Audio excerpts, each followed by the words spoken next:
Merci Juliette. Effectivement, je pense que historiquement, on avait une vision qui était très focalisée externalisation d'un service avec tous les risques et les opportunités qui en découlent. On a l'impression qu'aujourd'hui, on va vers un monde un tout petit peu différent où en fait le focus commence à être de plus en plus sur la question de l'externalisation des données en tant que telles. Et là, on parle de données liées à une personne, évidemment, et ça fera l'objet de la section 4 de notre petit sprint de ce matin, mais également à des données non personnelles. Et Adrien y reviendra tout à l'heure dans le cadre d'un autre sprint de ce matin. On pense notamment à Dora et à la circulaire sur la résilience opérationnelle. Mais cette question de données et d'externalisation aux données est véritablement centrale aujourd'hui. Dans le cadre de cette quatrième partie, j'aimerais parler des données liées à une personne, qu'on appelle évidemment aussi les données personnelles, mais on peut aussi avoir une vision un peu plus large. Et là, effectivement, les réflexes que nous, juristes bancaires, ont immédiatement, évidemment, le réflexe du secret bancaire et le réflexe de la protection des données, encore plus, évidemment, depuis le 1er septembre de cette année et l'entrée en vigueur de la nouvelle loi.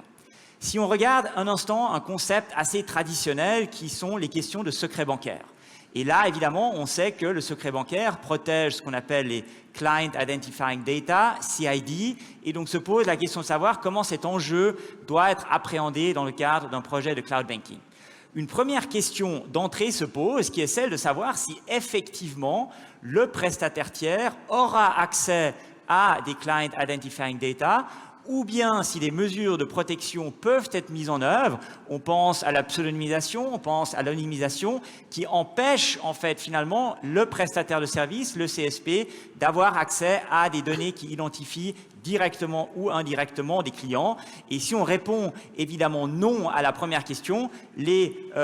problématiques suivantes s'agissant de la gestion de la question du secret bancaire se pose évidemment pas. Mais partons du principe qu'on est dans un projet qui implique ou qui induit en tout cas un risque que le Cloud Service Provider ait effectivement accès à des données clients.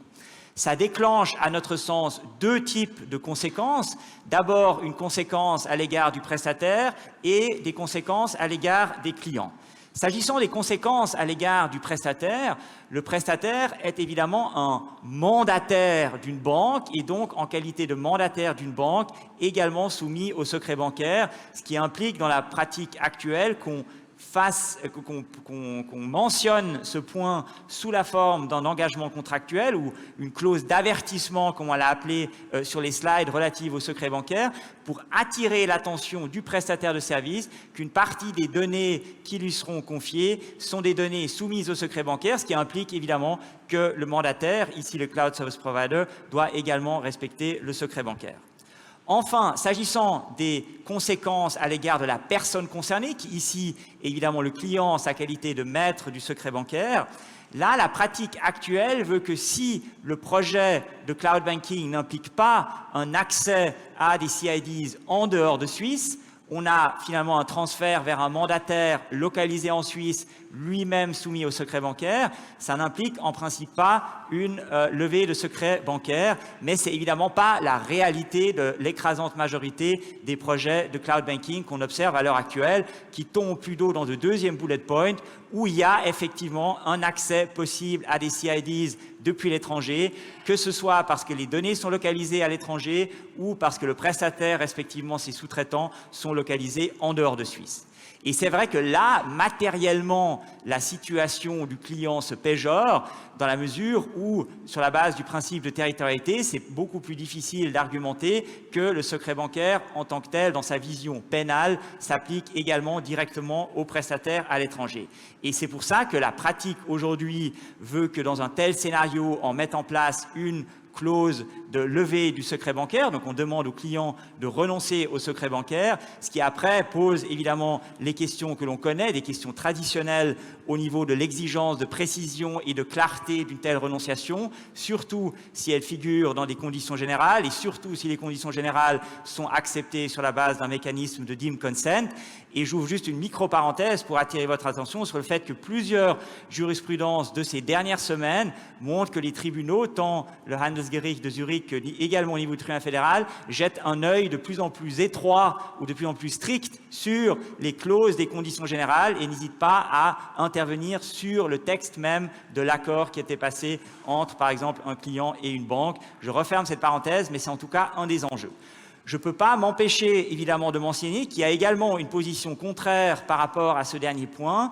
L'ASB, donc pas des moindres finalement, a publié ce qu'on appelle un guide cloud. Vous avez le lien sur la slide, où une position différente est prise en vertu de laquelle, dans la mesure où le Cloud Service Provider est un mandataire, qu'il soit situé en Suisse ou à l'étranger, ne fait pas de différence et donc une renonciation au secret bancaire de la part du client ne serait pas nécessaire. Ça ne correspond pas tout à fait à la pratique qu'on observe, nous, en tout cas dans l'industrie bancaire à l'heure actuelle.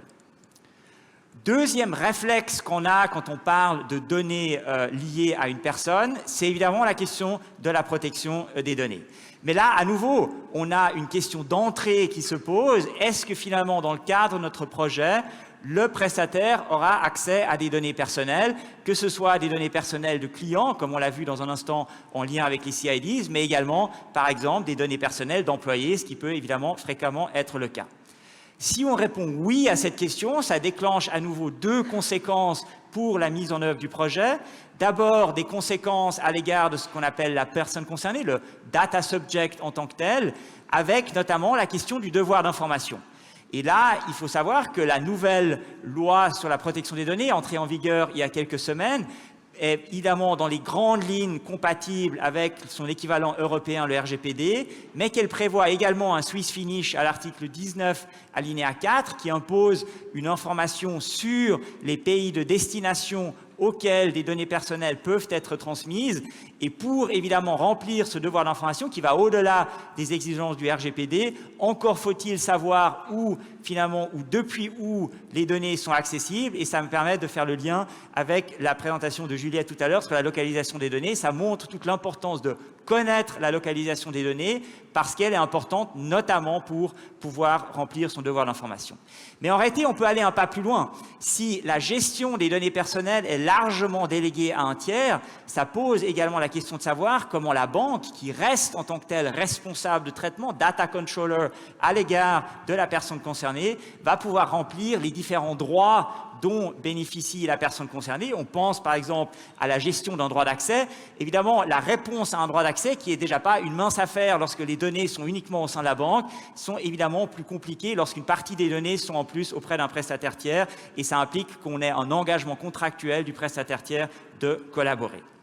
Et cet engagement contractuel du prestataire tiers, ça me permet de faire le lien avec la deuxième partie, qui sont les conséquences à l'égard du CSP. Et ces conséquences à l'égard du CSP dépendent principalement de la manière dont on qualifie le rapport avec le Cloud Service Provider. Et là, c'est vrai que la pratique actuelle veut qu'on le qualifie de controller to processor, de responsable traitement à sous-traitant dans une perspective de protection des données, ce qui implique qu'on doit conclure un accord spécifique qui s'appelle un Data Processing Agreement. Un contenu minimal est prévu à l'article 9 de la nouvelle LPD, mais la pratique aujourd'hui veut qu'on utilise le catalogue de clauses contractuelles exigées un peu plus large qui figure à l'article 28 RGPD, mais on retrouve très largement les concepts qui figuraient déjà sur la liste qu'on a évoquée tout à l'heure dans le cadre de la circulaire outsourcing. Comme je disais, il y a un overlap entre ces deux types de réglementation.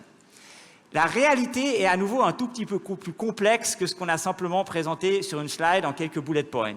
On vous a affiché ici l'extrait du Data Processing Agreement, donc du contrat de protection des données qui est passé, qui est proposé, imposé, proposé, ça dépend, par Microsoft à ses clients. Et dans ce contexte-là, le premier paragraphe est relativement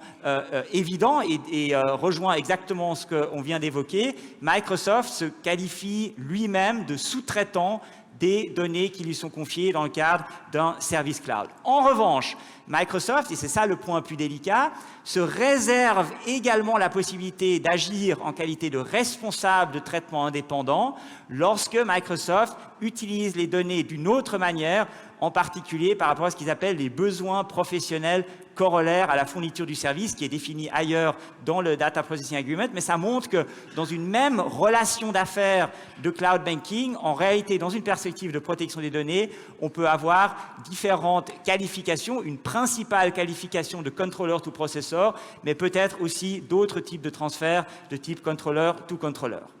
Et enfin, s'agissant des relations avec les cloud service providers, évidemment, la question de la localisation, de la gestion des aspects cross-border est évidemment très importante. Et là, je me permets de renvoyer à la présentation que Juliette a faite tout à l'heure. Et un autre aspect, évidemment, absolument essentiel qu'on doit appréhender, non seulement dans une perspective de due diligence de la solution offerte, mais également dans une perspective contractuelle, est la question de la sécurité des données. Et pour ce thématique-là, je cède la parole à Adrien.